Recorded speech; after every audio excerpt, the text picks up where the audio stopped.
you like to see an ongoing ceasefire? Look, I think we would all want to see a sustainable ceasefire, but we also know that cannot be one-sided. We recognise that the steps that have been taken today with this agreement that has been negotiated is progress towards these goals. But I want to say this, we remain deeply concerned about the loss of civilian life. And I know so many Australians are deeply concerned about the loss of civilian life. People are distressed about the horrific attack by Hamas. People want the hostages released, and people are distressed by the loss of civilian life in the period we have seen in these last weeks. These 800 visas for Palestinians, when did they start to be issued?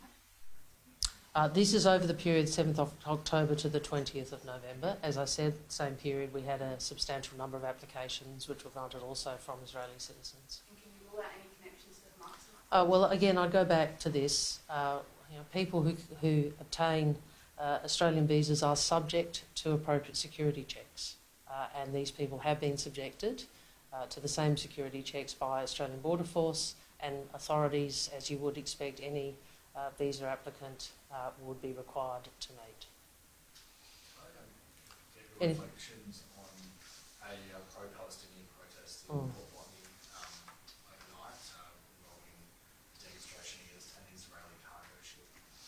Well, there've been, I would say to Australians, I understand people are distressed, but it's very important we don't allow distress to turn to anger and hatred, and that we work to ensure our country is not divided by this conflict. Australians have a right to be safe, Australians have a right to feel safe, and no one in this country should be fearful because of who they are or because of their faith. There is no place for racism, there is no place for anti-Semitism, there is no place for Islamophobia, there is no place for hateful prejudice in our country. We do believe in a right to peaceful protest, But I also want to make this point. There's a lot of misinformation on social media in relation to the provision of weapons. I again say what the Deputy Prime Minister has said. Australia has not supplied weapons to Israel since the start of the Hamas-Israeli conflict.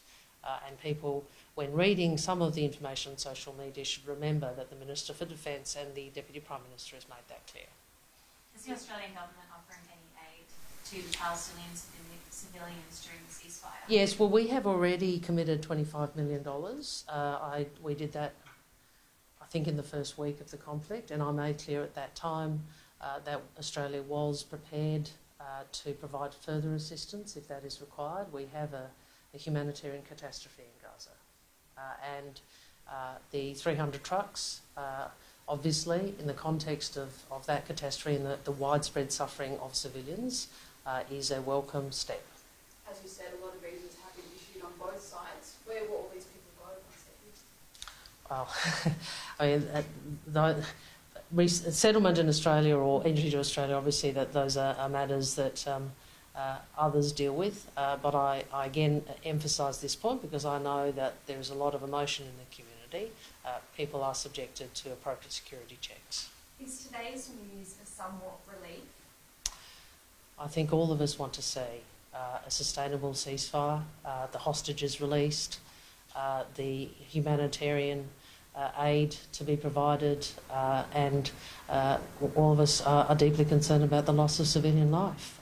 We know that any ceasefire can't be one-sided, and this one obviously has a range of steps associated with it. It is welcome, and we hope that we can see not just the next steps towards a sustainable ceasefire, but the next steps towards a political process which has a political resolution to this, because ultimately peace will require that political resolution.